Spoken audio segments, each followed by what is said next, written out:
cocaine. Cocaine Bear's back.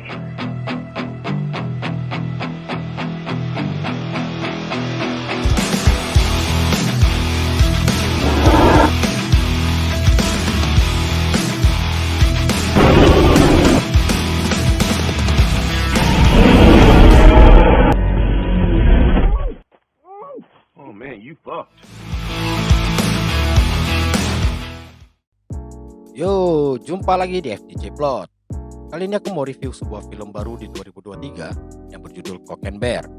Film yang terinspirasi dari peristiwa nyata yang pernah terjadi di tahun 1985. Pelaku bernama Andrew Thornton itu beneran ada dan lokasi kejadian yakni hutan lindung Chattahoochee adalah TKP aslinya seperti di film. Cuma ceritanya aja dibikin super dramatis. Ada banyak mantan nama besar Hollywood yang main di film ini seperti Ray Liotta dan Kerry Russell. Juga mantan racing star yakni O.J. Jackson Jr. yang meranin Ice Cube di Strike Outta Compton dan Christopher Hivju di Game of Thrones. Cukup openingnya, kita ke reviewnya aja. Ini dia, Cocaine Bear. Seorang penyeludup narkoboy bernama Andrew Thornton tanpa sebab pasti melempar keluar tas berisi coke dengan total 40 kilo dari pesawat. Aku ganti kokain jadi coke di film ini demi keamanan dan kenyamanan bersama. Lalu, dengan parasut, dia siap terjun tapi terantuk celah pintu pesawat dan pingsan. Kemudian, seorang wildling bernama Tormund Giants Band. Salah film, maksudnya Olaf dan kekasihnya Elsa lagi berada di hutan lindung Chattahoochee. Kayak film Frozen. Pasangan yang sebentar lagi menikah ini lagi membahas nama anak masa depan mereka. Setelah itu mereka lanjut mendaki menuju puncak gunung, sembari bahas band saudara Olaf buat nikahan nanti. Tanpa mereka sadari, terdapat jejak kaki beruang di tanah. Gak lama sampailah mereka di puncak. Olaf gak sengaja lihat seekor beruang hitam besar di kejauhan. Tentu Olaf segera memotret penampakan tersebut. Tapi si beruang bertingkah aneh dengan jedotin kepala ke batang pohon seolah sedang putus cinta. Olaf ajak pergi saat Elsa lagi lihat dari lensa kamera tepat saat si beruang melihat ke mereka. Olaf cek lagi, mendadak beruang itu sudah mengarah ke mereka. Pelan-pelan mereka gerak menjauh namun beruang udah sangat dekat. Elsa yang panik malah kabur saat disuruh diam Olaf. Mau gak mau Olaf ikut lari bersama Elsa. Dia tersandung dan jatuh sehingga menjadi saksi dari Elsa yang diserang si beruang di mana Olaf disisakan kaki Elsa oleh sang beruang.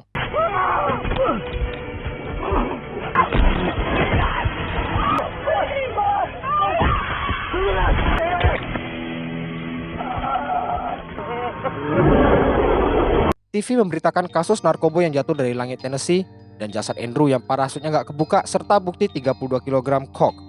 Di mana sisa 8 kilo lagi? Detektif bernama Bob dan polwan bernama Reba sedang berada di TKP.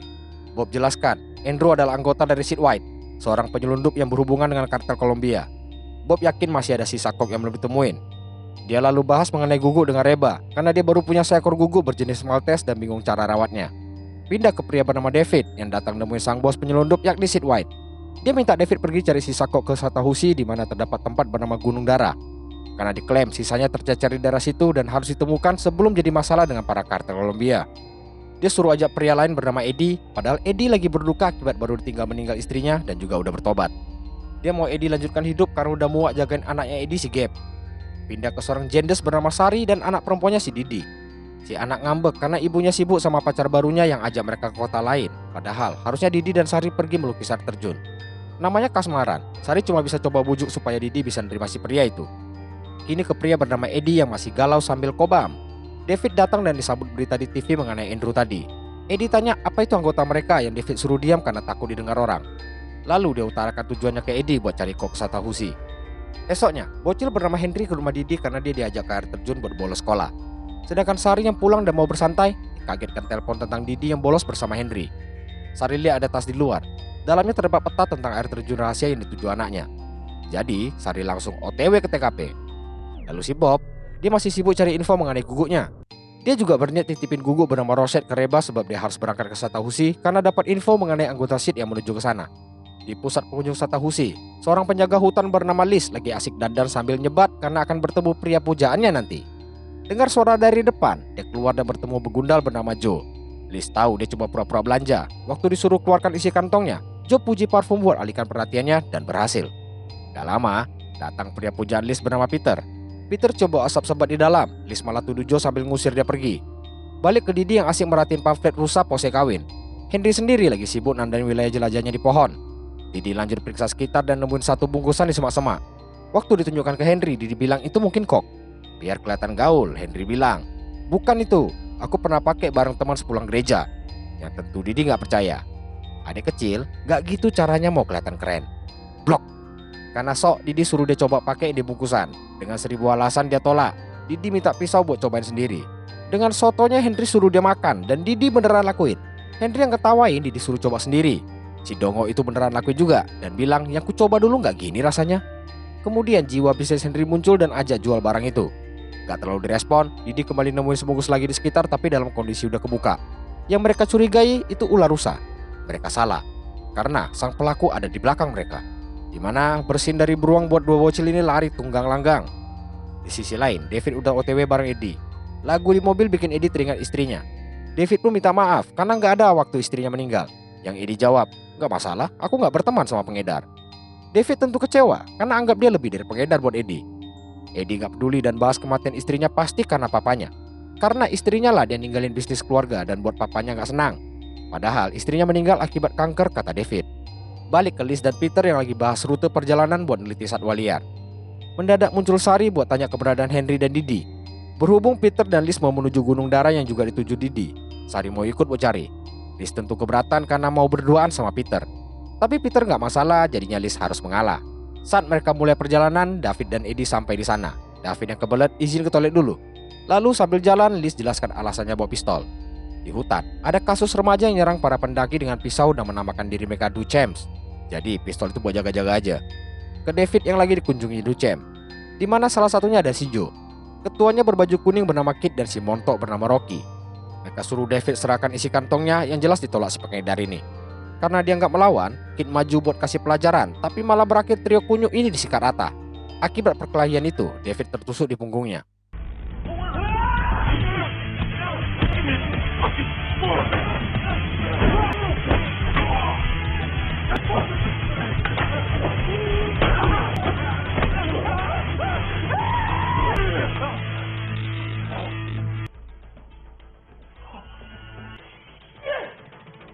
Keseharian The Gang, saat dihadapkan jalan bercabang, Liz dan Peter sebenarnya mau lewat jalan mutar biar bisa lihat pemandangan. Tapi Sari nggak peduli dan ambil jalan langsung menuju air terjun. Balik ke David, karena lama Eddie periksa dia di toilet, lihat temannya luka, dia malah lebih peduli trio kunyuk karena dianggap masih anak-anak.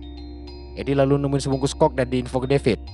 Jadi David bangunin Kit buat diinterogasi di mana dia nemuin kok itu. Daripada jadi perkedel, dia auto jujur nemuin di gunung dan dikumpulin di sebuah gazebo buat diambil nanti malam. David minta dibawa ke gazebo yang dimaksud. Sempat nolak tapi karena diancam mau didor, Kit pun cuma bisa manut. Eddie yang kasihan lihat dia telanjang dada, suruh David balikin bajunya sudah penuh darah bekas David. Kini trio ini juga berjalan menuju Gunung Dara. Di sisi lain, Bob juga OTW. Dia berhenti buat nelpon Reba nanyain kabar Roset. Setelah pastikan semua aman, dia lanjutkan perjalanan. Di mana sehari mereka sampai di lokasi Didi dan Henry ketemu beruang tadi. Sari teriak manggil Didi, terdengar balasan dari suara Henry. Di mana dia? Rupanya lagi nongki di atas pohon layaknya mangki. Peter suruh dia turun karena bahaya. Henry tolak dan bilang ada beruang hitam besar, seram dan lagi tinggi yang nyerang mereka tadi. Peter gak percaya dan bilang beruang itu binatang cinta damai. Cinta damai matamu itu. Henry berusaha minta mereka percaya dan ikutan sembunyi serta info Didi udah dibawa beruang. Tiba-tiba terdengar suara dari arah semak belukar. Saat semua terpaku mencari sumber suara, mendadak sesuatu menyerang Peter dan Liz yang buat Sari langsung sembunyi. Peter sempat bilang beruang lepasin dia dan pergi. Liz yang lihat pergerakan di semak langsung nembak buta. Rupanya itu adalah si Peter. Peter disuruh tunduk karena Liz lihat si beruang. Gak taunya si beruang muncul dari belakang Liz. Tanpa ampun, beruang gigit dan banting Liz dengan gigitannya. Peter sendiri gak sengaja jatuh ke tumpukan bubuk kok. Sedangkan Liz yang luka balik buat cari bantuan.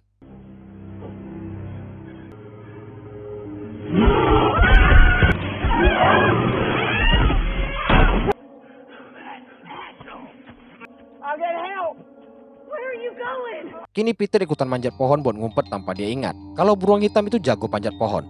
Sari yang dibawa sendirian coba periksa sekitar. Saat keadaan kelihatan aman, si beruang nongol di balik pohon tempat Sari sembunyi. Akibat mencium sesuatu dari Henry, perlahan tapi pasti beruang mulai panjat pohon di mana Henry berada.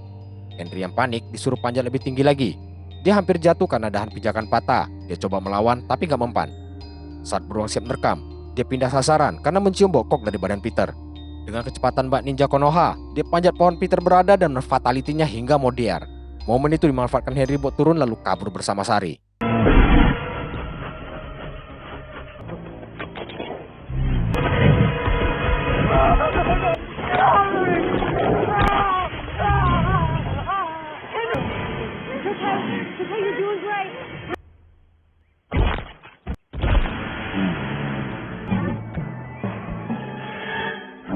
Tiba di lokasi yang udah aman, Henry jelaskan kalau beruang tadi habis makan banyak kok, makanya menggila kayak gitu. Sari yang dengar tentu kaget dengan fakta beruang kok itu.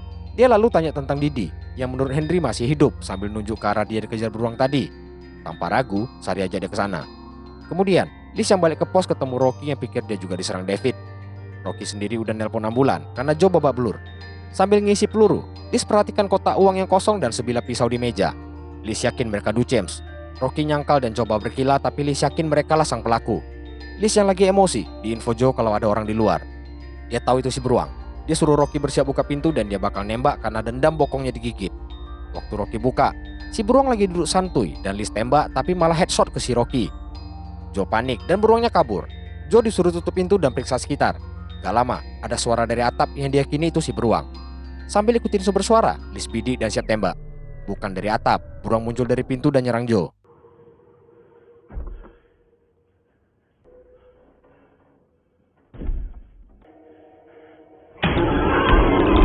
Di luar, Bob sampai tujuan tapi baca pesan kalau kantor Liz tutup. Jadi dia nggak masuk dan pikirkan jalan lain. Balik ke Sari yang lihat bercak darah di batu. Saat deketin dia lega karena itu bukan darah melainkan cat. Dia bisa tahu karena profesinya adalah seorang perawat. Merasa itu petunjuk Didi, dia ikuti tanda lainnya hingga lewati hamparan padang luas. Setelah itu, ambulan tiba di kantor Liz. Petugas bernama Beth dan Tom segera turun dan coba masuk. Pintu nggak bisa dibuka karena keganjal jasad montok si Rocky. Berdua mereka paksa dan berhasil kebuka, di mana langsung disambut Rocky dengan lubang di kepala. Beth nemuin Liz yang duduk lemas sambil megang pistol. Tom sendiri mengarah ke sebuah pintu. Liz berusaha peringatkan Beth tapi cuma kedengaran bi doang. Di saat bersamaan, Tom buka pintu sedangkan Beth keluarkan stetoskop buat periksa Liz. Tom lihat jasad Joe. Waktu mau masuk dia dikagetkan dengan jatuhnya kepala Joe dan bagian tubuh lainnya, di mana si pelaku mutilasi menampakkan diri. Dengan sangat pelan, Tom tutup kembali pintunya. Tepat saat Liz sebut kata beruang ke arah stetoskop, sang beruang menerjang keluar dan menimpa Tom. Beth bawa Liz ke ambulan dan gak bisa berbuat apa-apa buat nolong Tom. Tom yang lagi digeprek beruang mau ditinggal Beth, tapi diambil tas medisnya buat nyerang. Beruang pikir itu tas berisi kok jadi dia samperin. Kesempatan itu Tom manfaatkan buat kabur. Beth yang udah melaju suruh Tom kejar dan masuk. Tom yang berhasil naik lihat Liz nodong pistol. Dia disuruh nunduk karena mau nembak beruang dari Konoha yang ngejar mereka. Sayangnya tembakan Liz meleset semua. Beruang Konoha segera lompat dan masuk ke dalam ambulan. Liz dicampak keluar dengan badan menghantam aspal dan mukanya habis tergeret. Tom sendiri tangannya nyaris putus diserang. Beth yang panik langsung tancap gas lagi. Sialnya dia yang gak fokus lihat jalan berakhir menghantam pohon dan langsung tercampak keluar buat nyusul Tom serta Liz ke alam lain.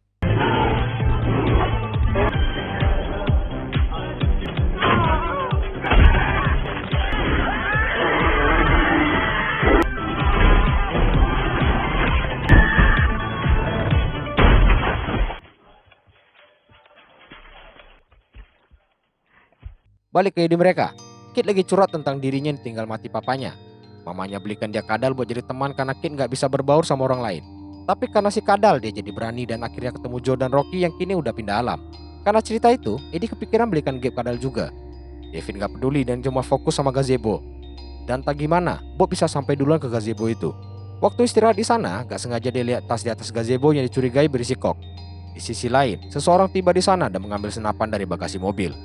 Lalu, saat sampai di gazebo, dengan takut, Kit kasih tahu kalau tasnya hilang. Dengar itu, David emosi dan mau nembak dia. Saat lagi berdebat, Bob todong mereka dari atas atap gazebo sambil nenteng tas yang dicari. Dia perintahkan David jatuhkan pistolnya dan Eddie juga suruh ikutin maunya. Gokilnya, bisa naik tapi Bob gak bisa turun.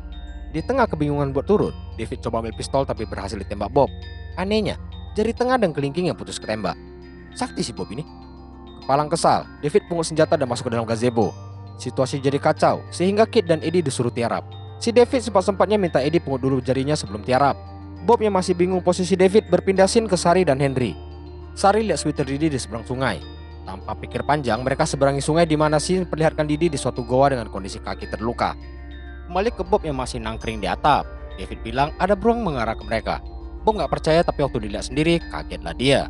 Suasana langsung hening begitu beruang datang. Eddie dan Kit disuruh pura-pura mati, sedangkan David berusaha gak ketahuan si beruang. Beruang itu berjalan ke arah Eddie dan tiba-tiba tumbang tepat di atas badannya. Man, you fucked. Eddie, can you breathe? Eddie yang kegencet minta mereka lakuin sesuatu, tapi mereka gak yakin beruang itu hidup atau mati. Lalu, David ajak gencatan senjata buat periksa keadaan yang disetujui Bob. David tempelkan kupingnya ke beruang dan gak sadar jatuhin bungkusan kok, yang tentu kecium si beruang. David bilang beruang itu masih bernapas. Yang Eddie tahu cuma beruang itu betina karena bisa rasain empritnya nempel di kuping. Gak lama, beruang bangun dan menuju bungkusan kok. Dengan rakusnya, dia telan kok itu sak bungkus-bungkusnya. Dia lalu bertingkah aneh dan waktu lihat Eddie, si beruang seakan jadi nafsu dan berusaha menggerayangi Eddie. Dia dipeluk dan diangkat serta bertingkah sangat ganas ketika untung Bob berhasil alihkan dia dengan taburan kok. Beruang yang kepancing dijauhkan dengan melempar bungkusan kok yang dikejar.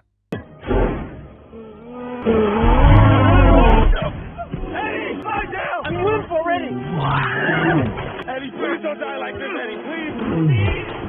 Hey, girl. There you go.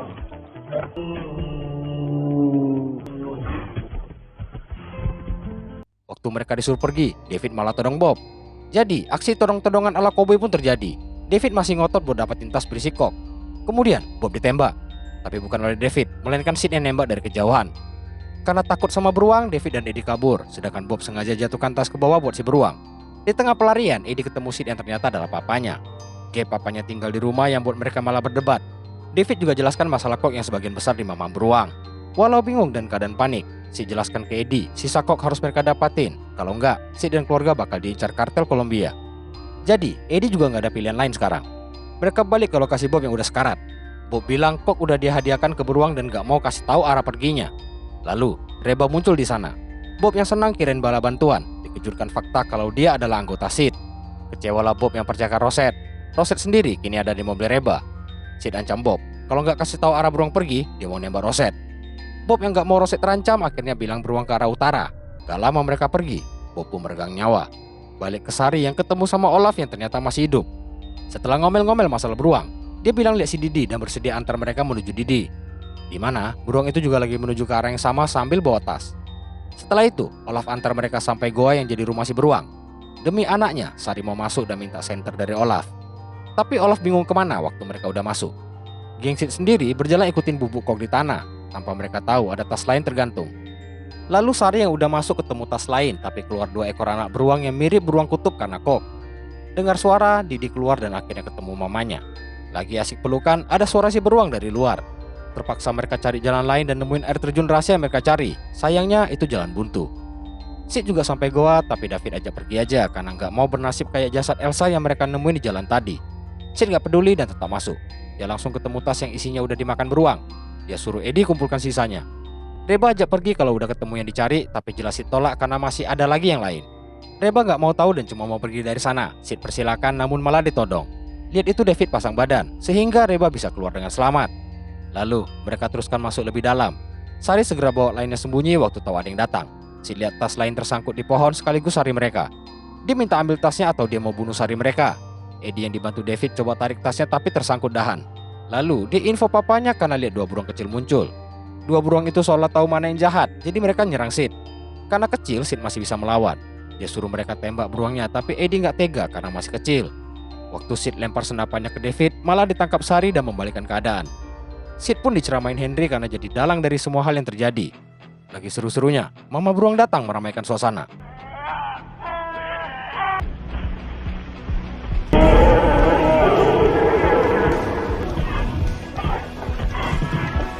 Tahu ada bahaya besar, Sari ajak Didi dan Henry lompat ke sungai. Sid yang cari aman lemparkan sebungkus kok sebagai umpan ke anak beruang. Di saat itu, Sari mereka lompat dan berhasil selamat. Mama Beruang juga udah turun, jadi David dan Eddie mau nyusul Sari. Dengan pistol peninggalan Eddie, Sid tembak beruang tapi malah kena David yang bersiap lompat. Beruang yang ditembak juga jatuh dan tak sadarkan diri. Lihat emaknya jatuh, anaknya histeris. Sedangkan Sid lanjut ambil tas yang sangkut di saat yang lain selamat sampai ke darat.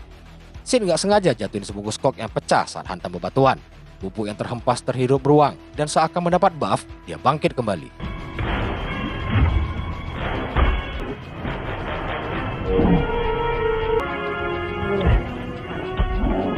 Saat Sid berhasil gapai tasnya, si beruang nyerang sehingga lehernya kesangkut tali tas. Dengan brutal, dia sobek perut Sid hingga ususnya terburai, dilanjutkan menariknya turun. Kini, Sid jadi objek mubang usus anak beruang. Setelah itu, dia dilempar ke bawah.